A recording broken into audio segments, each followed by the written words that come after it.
கண் திருஷ்டியை போக்குவதற்கான மந்திரம். இந்த கண் திருஷ்டி போகணும். கண் திருஷ்டி அப்படின்னாலே விநாயக பெருமான். ஏன்னா வீட்டுக்கு வீடு அந்த டைல்ஸில் ஒட்டியிருக்கக்கூடிய அந்த கண் திருஷ்டி கணபதி அப்படிங்கிறத நம்ம பார்த்துருப்போம். வேறு எந்த சுவாமிக்கும் அப்படி ஒரு நாமகரணமே கிடையாது.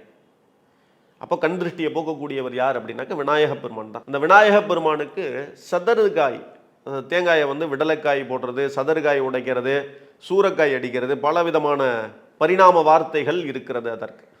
அப்போ அந்த தேங்காயை எடுத்துக்கிண்டு ஒரு கற்பூரத்தை ஏற்றிக்கிண்டு நம்ம குடும்பத்தில் இருக்கிறவாளெல்லாம் நிற்க வச்சுக்கிண்டு இந்த மந்திரத்தை சொன்னால் போதுமானது.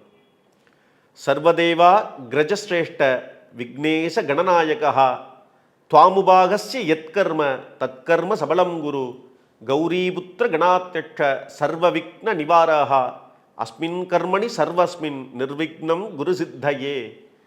எந்த விதமான விக்னங்களாக இருந்தாலும் சரி, இதன் மூலமாக எனக்கு விமோச்சனம் கிடைக்க வேண்டும் அப்படின்னு சொல்லி பிரார்த்தனை பண்ணிட்டு தேங்காயை கிளாக் வாய்ஸ் 3 தடவை, ஆன்டி கிளாக் வாய்ஸ் 3 தடவை சுற்றி கொண்டு போய் தெரு ஓரமாவோ முச்சந்திலேயோ அல்லது வீட்டு வாசல்லையோ உடைச்சிட்டு வந்துடணும்.